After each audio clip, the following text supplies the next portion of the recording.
Kemunculan Dajjal bukan peristiwa biasa, bukan sekadar munculnya seorang penipu, tapi awal dari fitnah terbesar yang pernah menimpa manusia sejak Nabi Adam diciptakan. Rasulullah sampai bersumpah, tidak ada fitnah yang lebih besar dari fitnah Dajjal. Dan saat Dajjal benar-benar muncul, dia tidak datang dengan kekacauan di awal. Justru sebaliknya, dia datang saat dunia lapar, kering, dan putus harapan. Dajjal pertama kali muncul di bumi dalam keadaan manusia sedang berada di masa sulit. Hujan jarang turun, tanah kering, hewan ternak kurus, manusia saling berebut makanan. Di saat seperti itulah Dajjal berbicara, bukan dengan teriakan, bukan dengan paksaan, tapi dengan janji. Dia akan mendatangi suatu kaum, mengajak mereka beriman kepadanya. Jika mereka menolak, Dajjal meninggalkan mereka, dan negeri itu akan dilanda kekeringan, kemiskinan, dan kelaparan. Lalu dia mendatangi kaum lain, kaum yang ragu, kaum yang imannya tipis. Saat mereka mengikutinya, Dajjal memerintahkan langit untuk menurunkan hujan. Tanah diperintah untuk menumbuhkan tanaman, hewan-hewan kembali gemuk dan sehat. Manusia melihat ini dan mulai berpikir, ini bukan orang biasa. Dajjal tidak memaksa orang beriman di awal. Dia tahu iman tidak bisa dihancurkan dengan kekerasan.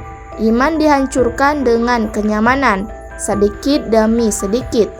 Salah satu hal paling mengerikan yang dilakukan Dajjal adalah memutarbalikkan realitas.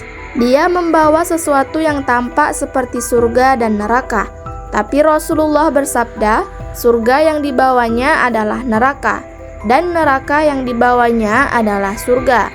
Artinya, apa yang terlihat indah belum tentu selamat, dan apa yang terlihat menyakitkan bisa jadi penyelamat. Dajjal juga akan melakukan sesuatu yang membuat banyak manusia hancur imannya. Dia membunuh seseorang, lalu menghidupkannya kembali. Orang itu dibelah menjadi dua, tubuhnya terpisah, lalu Dajjal memanggilnya, dan orang itu hidup kembali. Manusia melihat dengan mata kepala sendiri, dan banyak yang berkata, kalau dia bisa menghidupkan orang mati, siapa lagi kalau bukan Tuhan? Padahal itu semua terjadi dengan izin Allah sebagai ujian.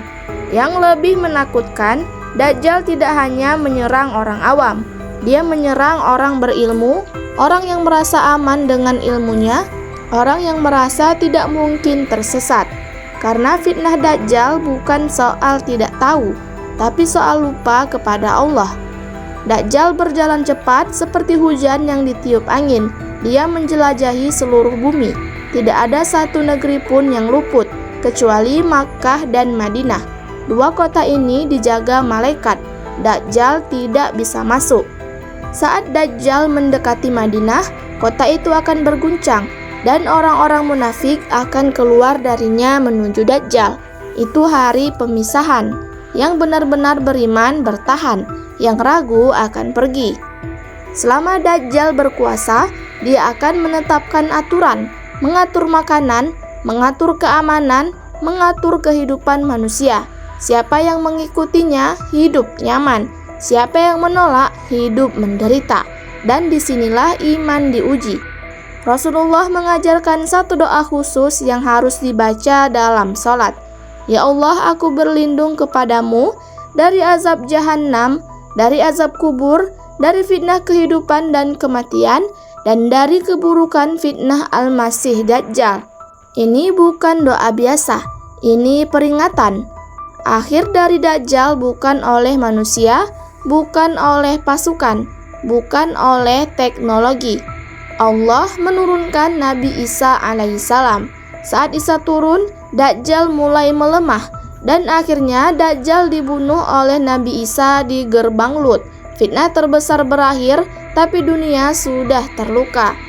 Semua yang dilakukan Dajjal bukan untuk menunjukkan kekuatan, tapi untuk menguji siapa yang menjadikan Allah sebagai kebenaran dan siapa yang menjadikan kenyamanan sebagai Tuhan. Karena Dajjal tidak akan berkata, "Aku jahat." Dia akan berkata, "Aku solusi." Dan disitulah banyak manusia binasa. Pertanyaannya sekarang bukan apakah Dajjal sudah muncul, tapi apakah iman kita cukup kuat jika dunia menawarkan kenyamanan dengan harga meninggalkan Allah. Semoga kita dilindungi dari fitnah Dajjal. Komen amin ya.